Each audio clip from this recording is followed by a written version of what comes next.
Hi ಎಲ್ರಿಗೂ ನಮಸ್ಕಾರ. ನೀವು ನೋಡ್ತಾ ಇದ್ದೀರಾ ಸ್ಪೀಡ್ ಪ್ಲಸ್ ಕರ್ನಾಟಕ. ನಾನು ನಿಮ್ಮ ಮಂಜು ಗೌಡ. ಈ ವೆಂಡಿಂಗ್ ಮಿಷಿನ್ಸ್, ಸಾಕಷ್ಟು ವೆಂಡಿಂಗ್ ಮಿಷಿನ್ಸ್ಗಳನ್ನು ನೀವು ಇಂಡಿಯಾದಲ್ಲಿ, ಅದರಲ್ಲೂ ನಮ್ಮ ಕರ್ನಾಟಕದಲ್ಲೂ ಸಹ ಸಾಕಷ್ಟು ಕಡೆಗಳಲ್ಲಿ ಸಾಕಷ್ಟು ರೀತಿಯ ವೆಂಡಿಂಗ್ ಮಿಷಿನ್ಸ್ಗಳನ್ನು ನೀವು ನೋಡಿರ್ತೀರ. ಈ ಸ್ಟಾರ್ಟಿಂಗು ಇದು ATMಗಳಲ್ಲಿ ಬಳಕೆಗೆ ಬಂದರೆ, ಅಂದರೆ ನಮ್ಮ ATM ಕಾರ್ಡ್ಗಳ ಮೂಲಕ ATMಗೆ ಹೋಗಿ ಅಲ್ಲಿ ATM ವೆಂಡಿಂಗ್ ಮಿಷಿನ್ಸ್ನಲ್ಲಿ ಸ್ಟೋರ್ ಆಗಿರುವ ದುಡ್ಡನ್ನು ನಮಗೆಷ್ಟು ಬೇಕೋ ಅದನ್ನು ನಮ್ಮ ಕಾರ್ಡನ್ನು ಯೂಸ್ ಮಾಡಿಕೊಂಡು ನಾವು ನಮ್ಮ ಅಕೌಂಟಿನಿಂದ ತೆಗೆದುಕೊಳ್ಬಹುದಾಗುತ್ತೆ. ಈ ತರಹದ ವೆಂಡಿಂಗ್ ಮಿಷಿನ್ಗಳು ಬರ್ತಾ ಬರ್ತಾ ಬರ್ತಾ ATMಗಳಲ್ಲಿ ಮಾತ್ರ ಅಲ್ಲದೆ ಮೆಟ್ರೋಗಳಲ್ಲೂ ಕೂಡ, ಮೆಟ್ರೋ ಸ್ಟೇಷನ್ಸಲ್ಲೂ ಕೂಡ ನೋಡಿರ್ತೀರ. ಕೆಲವೊಂದು ಕಡೆ ಕಾಫಿ ಸಿಗುತ್ತೆ ವೆಂಡಿಂಗ್ ಮಿಷಿನ್ಸ್ನಲ್ಲಿ, ಚಾಕ್ಲೇಟ್ಸ್ ಸಿಗುತ್ತೆ.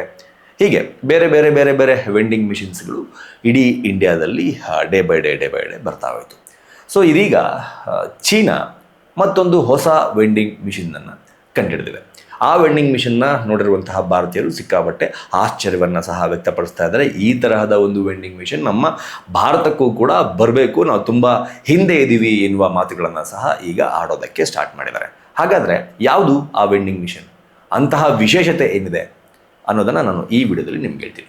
ಸಾಮಾನ್ಯವಾಗಿ ನಾವು ಕಷ್ಟ ಅಂತ ಬಂದಾಗ ಮನೆಯಲ್ಲಿ ಇಟ್ಟಿರುವಂತಹ ಚಿನ್ನವನ್ನು ತೆಗೆದುಕೊಂಡು ಹೋಗಿ ಅಡವನ್ನು ಇಡ್ತೀವಿ ಅಥವಾ ಅದನ್ನು ಸೇಲ್ ಮಾಡ್ತೀವಿ. ಅದಕ್ಕೆ ಅಂತ ಸಾಕಷ್ಟು ಫಿನಾನ್ಸ್ಗಳು, ಗಿರ್ವಿ ಅಂಗಡಿಗಳು, ಚಿನ್ನದ ಅಂಗಡಿಗಳು, ಹೀಗೆ ಸಾಕಷ್ಟು ಆಪ್ಷನ್ಗಳು ನಮ್ಮ ಭಾರತೀಯರಿಗೆ ಇದೆ.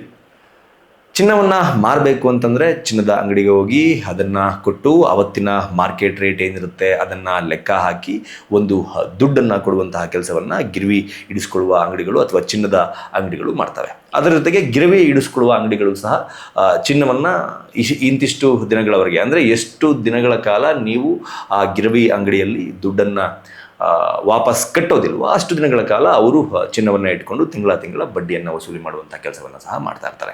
ಚೀನಾ ಈ ನಿಟ್ಟಿನಲ್ಲಿ ಒಂದು ಹೆಜ್ಜೆ ಮುಂದೆ ಹೋಗಿದೆ. ಯಾಕಪ್ಪ ಅಂತಂದರೆ ಈಗ ನಾವು ಯಾವುದೇ ಒಂದು ಫಿನಾನ್ಸ್ಗೆ ನೋಡ್ಬೋದು, ಮುತೂಟ್ ಇದೆ, ಬಜಾಜ್ ಫಿನ್ಕಾರ್ಪ್ ಇದೆ, ಹೀಗೆ ಸಾಕಷ್ಟು ಫಿನಾನ್ಸ್ಗಳನ್ನ ನಾವು ನೋಡ್ಬೋದು. ಅಲ್ಲಿ ನಾವು ನಮ್ಮ ಚಿನ್ನವನ್ನು ತೆಗೆದುಕೊಂಡು ಹೋದರೆ ಒಂದು ಟೋಕನನ್ನು ತಗೋಬೇಕು, ಕ್ಯೂ ನಿಂತ್ಕೋಬೇಕು. ಕೆಲವೊಂದು ಸಲ ಸಾಕಷ್ಟು ದೊಡ್ಡ ಕ್ಯೂ ಇರುತ್ತೆ, ದಿನಗಟ್ಟಲೆ ಕಾಯಬೇಕಾಗಿರುವಂಥ ಪರಿಸ್ಥಿತಿ ಕೂಡ ನಿರ್ಮಾಣ ಆಗಿರುತ್ತೆ. ಹೀಗೆ ಸಾಕಷ್ಟು ಲೇಟ್ ಆಗುತ್ತೆ ಎನ್ನುವ ಕಾರಣಕ್ಕೆ ಚೀನಾದ ಸರ್ಕಾರ ಅಲ್ಲೊಂದು ಹೊಸ ವೆಂಡಿಂಗ್ ಮಿಷನನ್ನು ತಂದಿದೆ. ಈ ವೆಂಡಿಂಗ್ ಮಿಷಿನ್ ಶಾಂಘೈನ ಗ್ಲೋಬಲ್ ಹಾರ್ಬರ್ ಮಾಲ್ನಲ್ಲಿ ಇದನ್ನು ಪ್ಲೇಸ್ಮೆಂಟ್ ಮಾಡಲಾಗಿದೆ. ಈ ವಿಡಿಯೋ ಇದೀಗ ಎಲ್ಲ ಕಡೆ ವೈರಲ್ ಆಗ್ತಾ ಇರುವಂಥದ್ದು. ಈ ವೆಂಡಿಂಗ್ ಮಿಷಿನ್ನ ವಿಶೇಷತೆ ಏನಪ್ಪ ಅಂತಂದರೆ, ನಮ್ಮಲ್ಲಿ ಇರುವಂತಹ ಚಿನ್ನ, ನಾವು ಯಾವುದೇ ಒಂದು ಚಿನ್ನವನ್ನು ತೆಗೆದುಕೊಂಡು ಹೋಗಿ ಆ ವೆಂಡಿಂಗ್ ಮಿಷಿನ್ನ ಒಳಗಡೆ ಹಾಕಿದರೆ ಆ ವೆಂಡಿಂಗ್ ಮಿಷಿನ್ ಆ ಚಿನ್ನದ ತೂಕ ಎಷ್ಟಿದೆ ಅನ್ನೋದನ್ನು ಪರೀಕ್ಷೆ ಮಾಡುತ್ತೆ. ಆ ಚಿನ್ನ ಪ್ಯೂರ್ ಆಗಿ ಇದೆಯಾ ಇಲ್ವಾ ಅನ್ನೋದನ್ನು ಪರೀಕ್ಷೆ ಮಾಡುತ್ತೆ. ಈ ಚಿನ್ನಕ್ಕೆ ಪ್ರೆಸೆಂಟ್ ಮಾರ್ಕೆಟ್ನಲ್ಲಿ ಏನು ವ್ಯಾಲ್ಯೂ ಇದೆ ಅನ್ನೋದನ್ನು ಅದೇ ವ್ಯಾಲ್ಯೂಯೇಷನ್ ಮಾಡುತ್ತೆ. ಇದೆಲ್ಲವನ್ನು ಮಾಡುವ ಮೂಲಕ ಆನ್ ದ ಸ್ಪಾಟ್ ಅಲ್ಲೇ ಚಿನ್ನವನ್ನು ಕರಗಿಸಿ ವೆಂಡಿಂಗ್ ಮಿಷಿನ್ ಇಟ್ಕೊಳ್ಳುವ ಮೂಲಕ ಯಾವ ಅಕೌಂಟ್ ನಂಬರನ್ನು ನಾವು ಕೊಡ್ತೀವಿ ಆ ವೆಂಡಿಂಗ್ ಮಿಷಿನ್ನ ಮುಖಾಂತರ ಆ ಚಿನ್ನದ ಪ್ರೆಸೆಂಟ್ ಮಾರ್ಕೆಟ್ ರೇಟ್ನ ದುಡ್ಡನ್ನು ಫ್ರಾಕ್ಷನ್ ಆಫ್ ಸೆಕೆಂಡಲ್ಲಿ, ಅಂದರೆ ATMನಲ್ಲಿ ಕಾರ್ಡ್ ಹಾಕಿ ಹೆಂಗೆ ದುಡ್ಡು ತೆಗಿತೀವಿ ಹಂಗೆ ಫ್ರಾಕ್ಷನ್ ಆಫ್ ಸೆಕೆಂಡಲ್ಲಿ ನಿಮ್ಮ ಅಕೌಂಟ್ಗೆ ನೇರವಾಗಿ ಟ್ರಾನ್ಸ್ಫರ್ ಆಗುವಂತಹ ಒಂದು ವ್ಯವಸ್ಥೆಯನ್ನು ಇದೀಗ ಚೀನಾ ತನ್ನ ದೇಶದಲ್ಲಿ ಅಳವಡಿಸಿಕೊಳ್ಳೋದಕ್ಕೆ ಆರಂಭ ಮಾಡಿದೆ ಅಂತ ಹೇಳ್ಬೋದು.